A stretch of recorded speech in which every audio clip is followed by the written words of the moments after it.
Oke, assalamualaikum warahmatullahi wabarakatuh. Selamat malam teman-teman dari manapun. Hari ini perkenalkan saya Digi, mewakili dari Wisata Kreatif Jakarta dan juga mewakili Enjoy Bogor. Dan momennya hari ini pas banget di malam Jumat. Kita lagi ada di salah satu kelenteng tertua di Bogor yang usianya udah sekitar 300 tahunan yang lalu, sekitar 1703 ini ditemukan. Ini salah satu ikonik kelenteng yang ada di Bogor, dan kita nanti bakal lihat-lihat ada apa aja di sana gitu. Nah, perlu diketahui bahwa kelenteng ini merupakan simbol dari toleransi yang ada di Bogor, khususnya menggambarkan toleransi yang ada di Indonesia. Dan kebetulan momennya adalah kita lagi di acara Festival Kebinekaan. Nah, kelenteng ini sering banyak dikunjungi siapapun dari manapun dari seluruh Indonesia karena keunikannya ini emang mengangkat keberagaman, dan tak heran kelenteng ini juga bisa jadi destinasi wisata yang ada di Bogor. Nah, kita lengkapnya bakal lihat seperti apa sih dan apa aja sih sejarah-sejarah tentang kelenteng ini. Apakah kelenteng ini cuma tempat ibadah untuk orang yang beragama Buddha, Konghucu, atau kayak gimana? Kita lihat nanti ya ke dalam, yuk.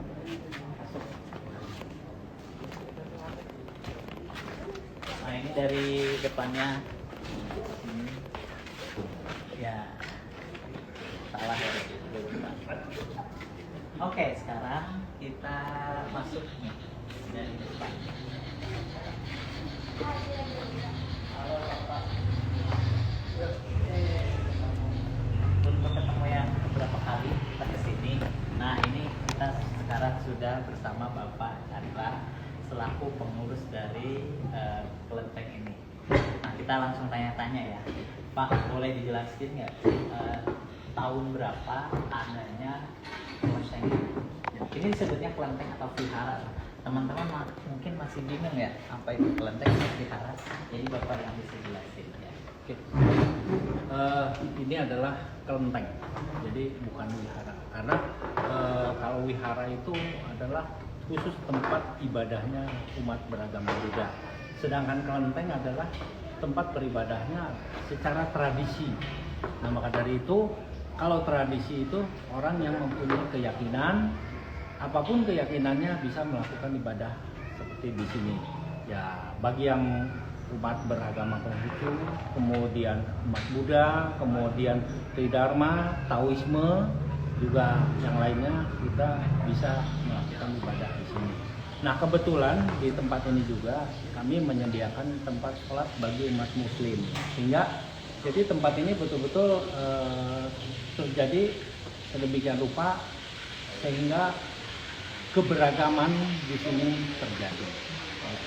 Jadi ini adalah tempat kelenteng atau bio, ya. Jadi bukan wihara.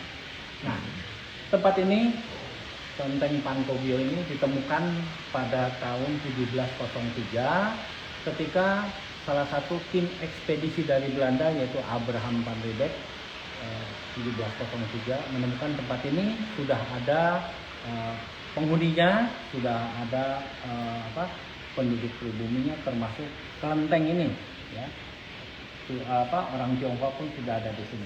Karena sebelumnya bahwa Kampung Pulau Gelis ini dulunya adalah pernah dijadikan tempat salah satu peristirahatan dari keluarga Raja Pajajaran ketika tahun 1482 hingga 1579. Nah, dalam proses tersebut ketika kerajaan Pajajaran di tahun 1579 itu berakhir karena ada penyerangan dari salah satu kerajaan, maka setelah terjadi peperangan itu tempat ini menjadi tanah tidak bertuan, ya.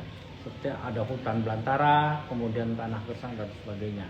Nah, itu tadi kembali lagi ditemukan oleh tim ekspedisi dari Belanda, yaitu Abraham van Riebeeck pada 1703. Oke, berarti pada tahun 1703 ini juga merupakan sejarah adanya orang-orang Tionghoa yang mulai masuk ke daerah Bogor ini ya Pak ya. Nah Pak, selain ini ada tempat peribadatan apa sih umat yang beragama Buddha? Ya. Nah di sini ada apa lagi? Boleh kita room tour ya?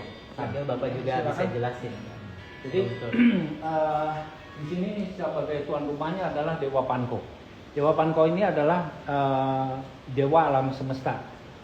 Beliau ini lahir dari sebuah telur yang mana dalam kondisi alam semesta ini sedang dalam keadaan gelap dan kacau. Nah, telur ini semakin lama semakin membesar, akhirnya pecah telur tersebut dan lahirlah Dewa Panko ini. Tubuhnya semakin lama semakin membesar sehingga seakan-akan memisahkan langit dan bumi. Dan kulit telur tadi yang yang tebal atau berat itu menjadi bumi, sedangkan yang tipisnya itu berubah menjadi alam semesta angkasa. Dan setelah itu Dewa Panko ini terus semakin hidup, kemudian selama ribuan tahun, dan ketika beliau wafat, mata dan kiri kanannya itu berubah menjadi matahari dan bulan. Napasnya itu berubah menjadi udara yang kita nikmati sekarang, dan suara raungannya itu berubah menjadi suara halilintar yang kita sering dengar.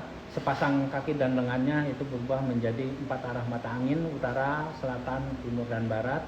Dan aliran darahnya itu berubah menjadi aliran sungai yang ada di bumi ini. Itu kira-kira kurang lebih cerita tentang Dewa Panko ini. Dan Dewa Panko ini hanya satu-satunya di Indonesia, hanya di Kampung Pulau Gelis ini sebagai tuan rumah, ya, yang sebagai tuan rumah. Nah itu di samping itu ada juga beberapa para dewa, yaitu Dewi Kuan Im, dan di samping kanannya itu Dewa Kuan Kong. Dan yang di sebelah sana adalah altar Buddha, dan yang paling bawah ini adalah Dewa Bumi, ya, yaitu Tuti Pakung, ya, dewa penguasa alam bumi itu. Dan yang di sini ini adalah altarnya Yang Dugo dan Imam Sujono yang makamnya itu ada di Gunung Kawi, ya, altarnya ada di sini. Dan ada lagi di dalam sini. Kebetulan malam ini malam Jumat, sebagaimana biasa mereka umat Muslim di sini mereka mengadakan tawasulan, yaitu pengajian, ya, setiap malam Jumat mereka kirim doa. Silakan.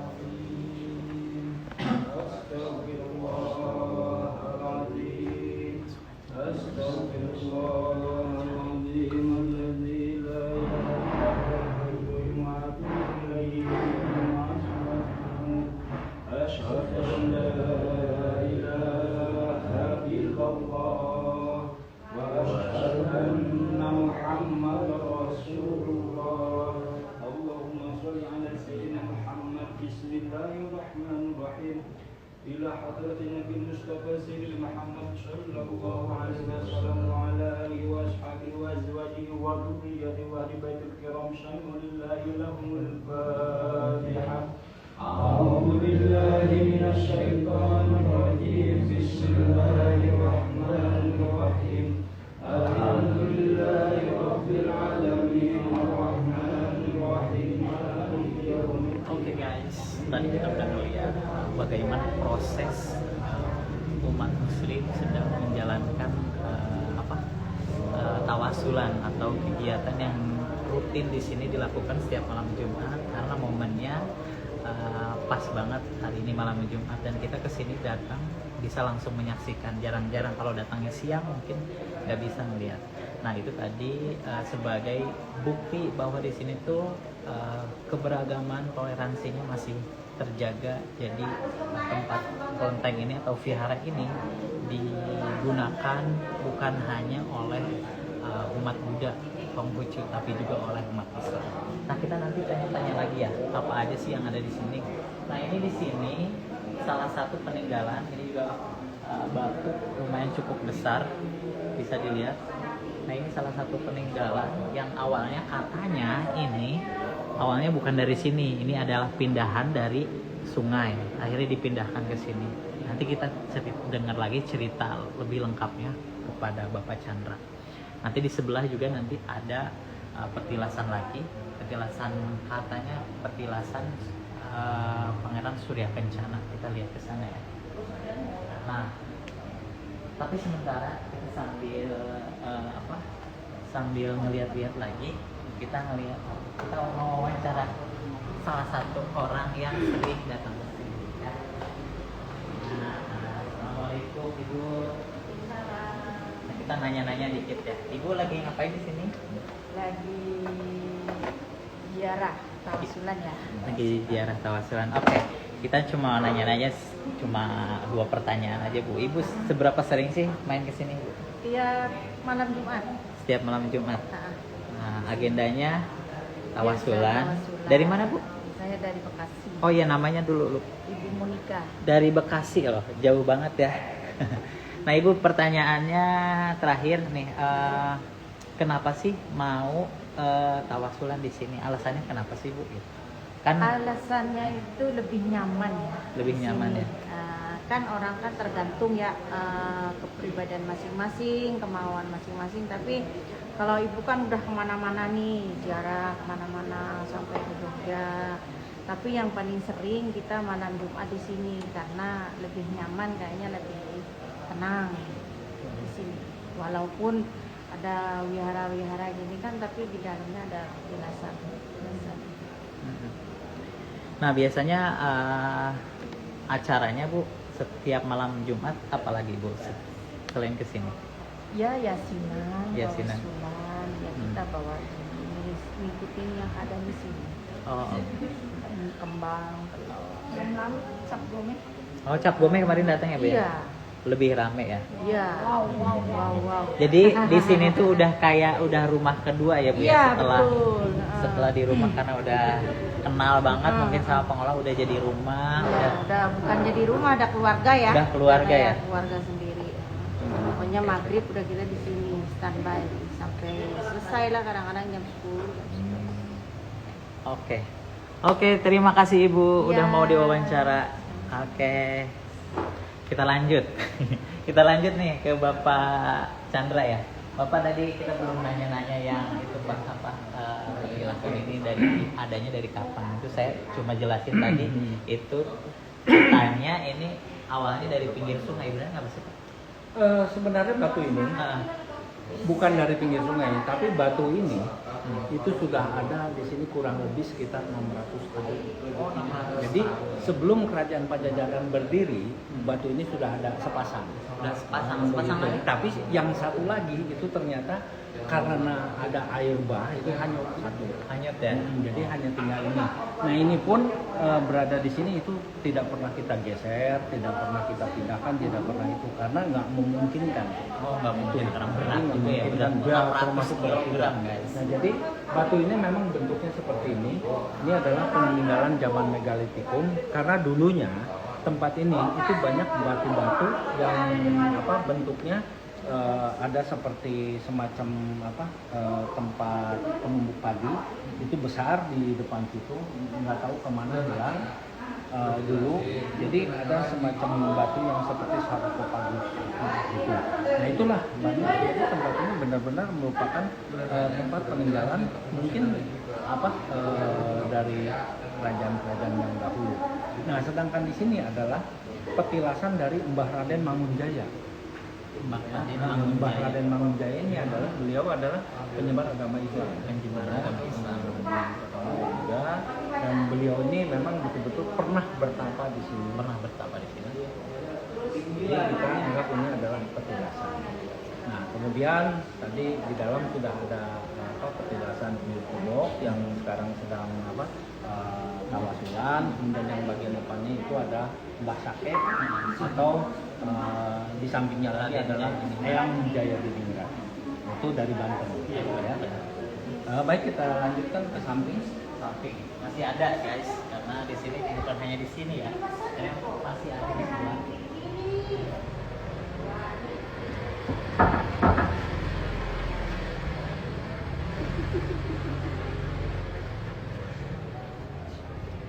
Nah ini dia tempatnya lebih rapi, ruangannya lebih bersih. lebih teratur, Lebih karena rapi, tadinya ya. tidak seperti ini. Nah ini yang mungkin ini adalah petilasan daripada yang Raden Surya Kencana.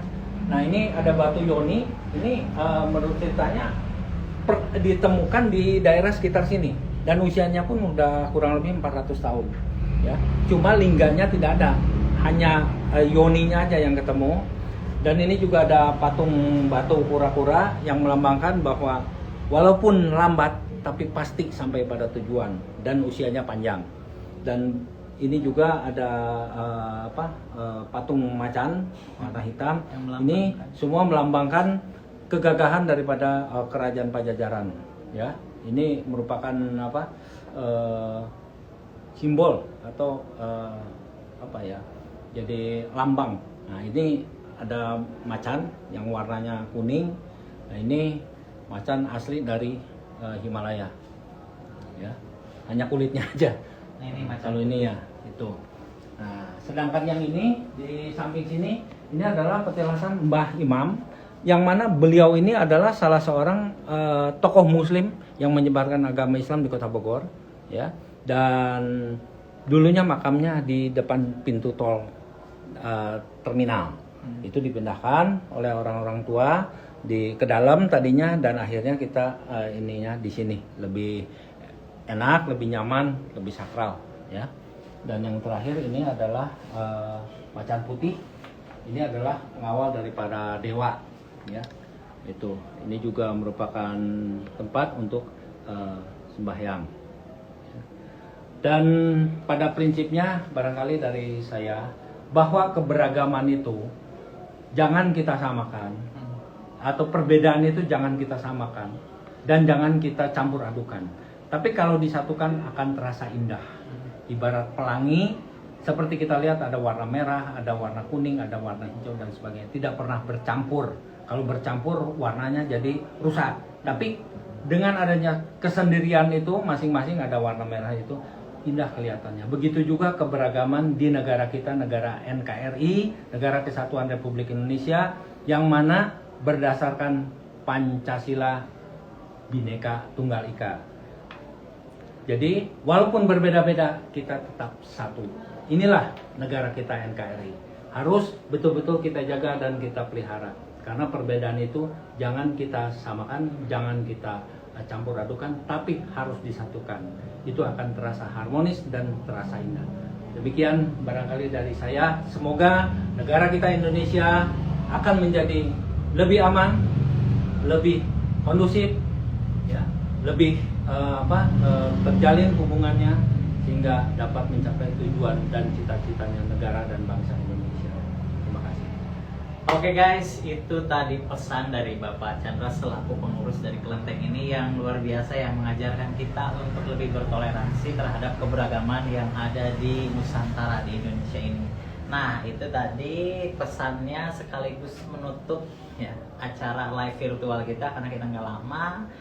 Terima kasih buat teman-teman yang udah bergabung, yang udah join, terus pantau akun kita Enjoy Bogor dan juga Festival Kebinekaan yang luar biasa bikin acara ini yang memberikan pesan moral bagi seluruh bangsa yang ada di Indonesia ya. Akhir kata saya Iing dan Bapak Chandra dari Vloglis mengucapkan terima kasih banyak. Assalamualaikum warahmatullahi wabarakatuh. Siapa tips?